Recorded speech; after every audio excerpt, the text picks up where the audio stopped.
कहते हैं कि प्रार्थना केवल बोले गए शब्दों से नहीं होती, वो मन और हृदय की गहराई से निकलती है। जब भावना सच्ची होती है तब बिना कुछ कहे भी वो भगवान तक पहुंच जाती है, क्योंकि ईश्वर उन भावों को भी सुनते हैं जिन्हें शब्द नहीं मिल पाते। ऐसी प्रार्थना में कोई दिखावा नहीं होता, उसमें केवल विश्वास, प्रेम और समर्पण होता है।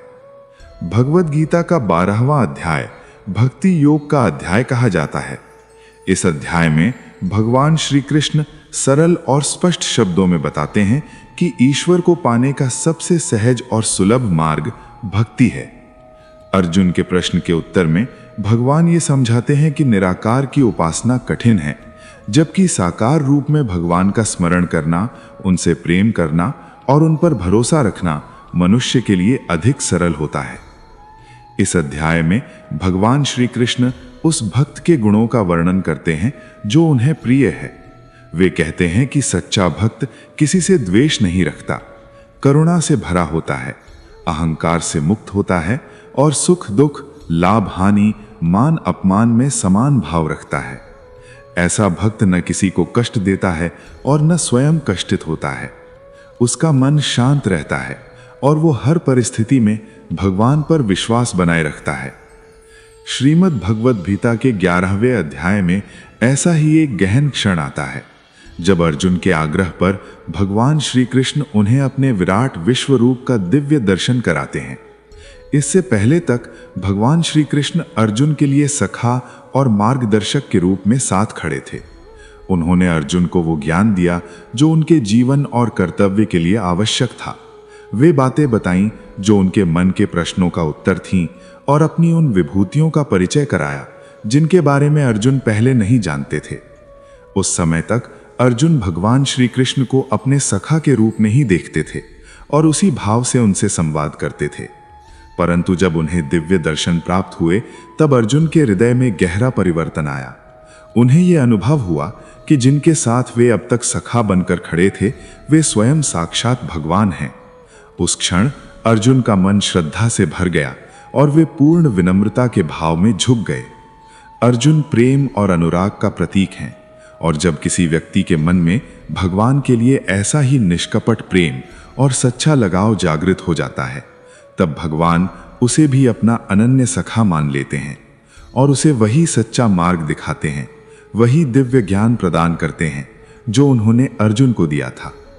जय श्री कृष्ण मित्रों, अनमोल साथी पर आपका हार्दिक स्वागत है, जहां हम आपके जीवन को आध्यात्मिक और प्रेरणादायक विचारों के माध्यम से सकारात्मक दिशा देने का सतत प्रयास करते हैं।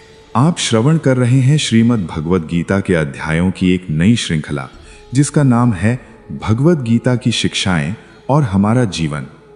आज हम बात करेंगे श्रीमद् भगवद गीता के 11वें अध्याय की और समझेंगे कि इस अध्याय से हमें क्या क्या ज्ञान और प्रेरणाएं मिलती हैं, वो भी बहुत ही सरल भाषा और सहज शब्दों में।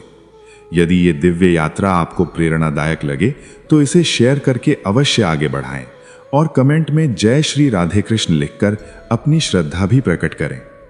श्रीमद् भगवद गीता के 12वें अध्याय में आध्यात्मिक साधनाओं के अन्य मार्गों की अपेक्षा भक्ति मार्ग की सर्वोत्कृष्टता के महत्व पर प्रकाश डाला गया है। अर्थात इस अध्याय में भगवान भक्त और भक्ति के महत्व को उजागर करते हैं। इस अध्याय में हम जानेंगे कि अपने लक्ष्य पर कैसे अडिग रह सकते हैं और एक विद्यार्थी को विद्यार्थी जीवन में क्या करना चाहिए। 12 अध्याय के प्रारंभ में भगवान श्री कृष्ण अर्जुन से जो कहते हैं वो केवल एक वचन नहीं बल्कि भक्त और भगवान के बीच के सबसे गहरे संबंध की घोषणा है। वे ये स्पष्ट करते हैं कि अर्जुन को जो दिव्य दर्शन प्राप्त हुए वैसा दर्शन न पहले किसी ने किया है और न आगे कोई सामान्य रूप से कर पाएगा। पर साथ ही भगवान ये भी बताते हैं कि उन्हें देखने का मार्ग केवल आंखों से नहीं बल्कि हृदय से होकर जाता है। जो व्यक्ति अनन्य भक्ति और सच्चे अनुराग के साथ उन्हें भजने लगता है, जो मन, कर्म और भावना से पूरी तरह भगवान की ओर झुक जाता है, वही वास्तव में भगवान को देख पाता है, उन्हें जान पाता है और उनके स्वरूप को अपने भीतर अनुभव कर पाता है। ऐसा भक्त धीरे धीरे अपने अहंकार, अपने भय और अपनी सीमाओं से ऊपर उठ जाता है और उसकी आत्मा परमात्मा में विलीन होने लगती है। ये अध्याय ये सिखाता है कि ईश्वर तक पहुंचने के लिए असाधारण दर्शन नहीं, बल्कि साधारण हृदय में बसे गहरे प्रेम और अटूट विश्वास की आवश्यकता होती है।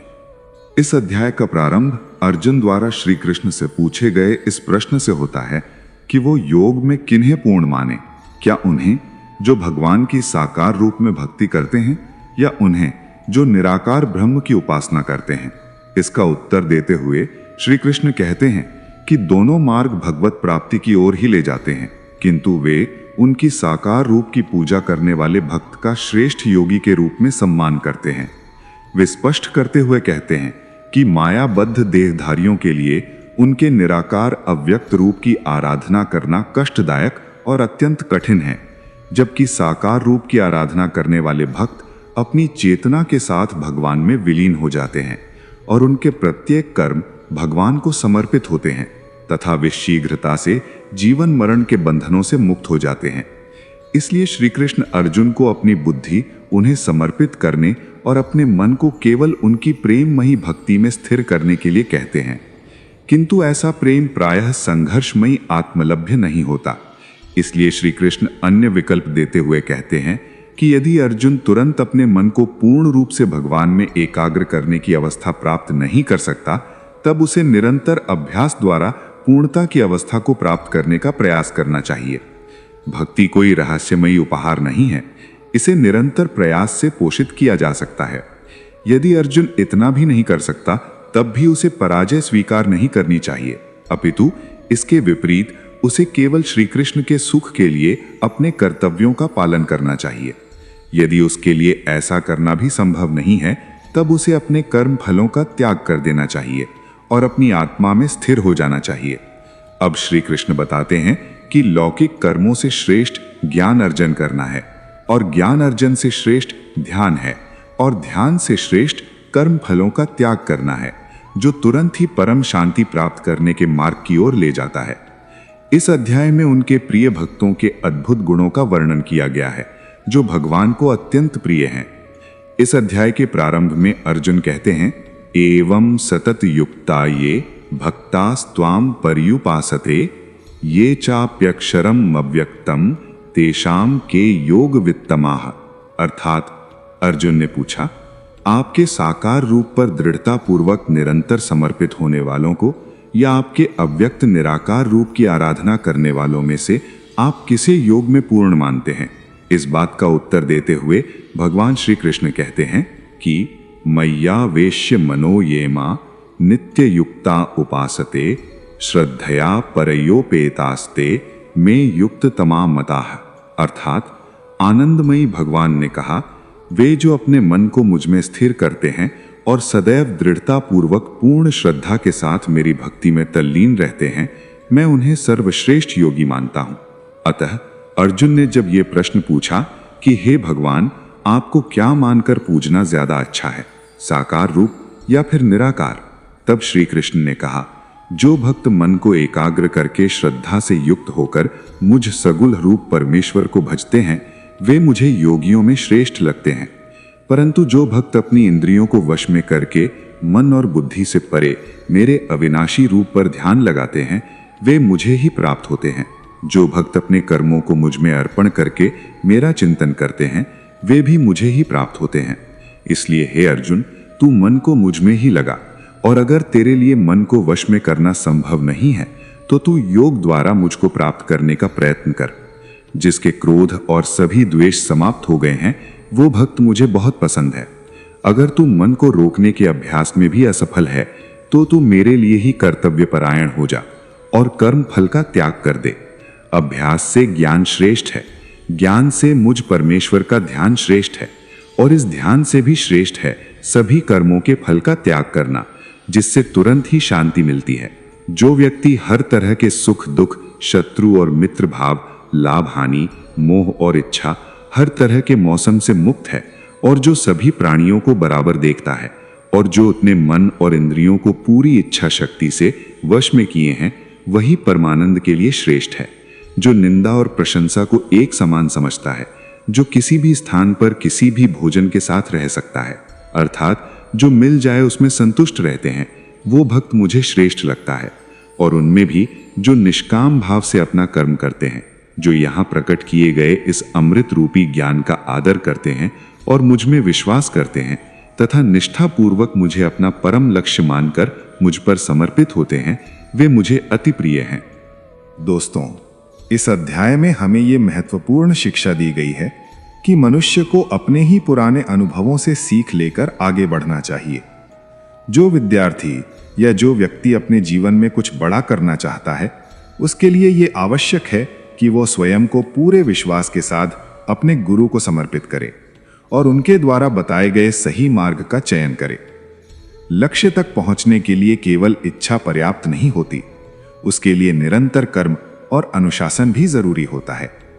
ऐसे व्यक्ति को जीवन की अनावश्यक आसक्तियों से धीरे धीरे मुक्त होना चाहिए, क्योंकि ये आसक्तियां मन को भटकाती हैं और उद्देश्य से दूर ले जाती हैं। सादा जीवन अपनाना, संयमित भोजन करना और अपनी भावनाओं पर नियंत्रण रखना उसे भीतर से मजबूत बनाता है। जब मन अनेक इच्छाओं और उलझनों से ऊपर उठकर केवल एक ही बात पर केंद्रित हो जाए कि मुझे अपना लक्ष्य कैसे प्राप्त करना है और अपने सपने को कैसे साकार करना है, तब साधारण प्रयास भी असाधारण परिणाम देने लगते हैं। इसी मार्ग पर चलकर व्यक्ति अपने सर्वोच्च लक्ष्यों को प्राप्त कर सकता है और अपने जीवन को सार्थक बना सकता है। मित्रों, आपको इस अध्याय से क्या सीखने को मिला, कमेंट में जरूर लिखें। अगर आपको हमारा प्रयास पसंद आया हो तो इसे लाइक करें और अपने परिजनों के साथ अधिक से अधिक शेयर करें। और ऐसे ही ज्ञानवर्धक वीडियो देखने के लिए हमारे चैनल को सब्सक्राइब करें और घंटी का बटन भी दबाएं। अंत तक मुझे सुनने के लिए आपका बहुत बहुत धन्यवाद। अगर भगवत गीता की इस व्याख्या में मुझसे कोई भी त्रुटि हो गई हो तो मैं क्षमा प्रार्थी हूं। मिलते हैं जल्दी ही श्रीमद् भगवत गीता के 13वें अध्याय की ऐसी ही आसान और सरल व्याख्या के साथ। तब तक के लिए अपना ध्यान रखें, स्वस्थ रहें, प्रसन्न रहें। जय श्री राधे कृष्ण। राधे राधे।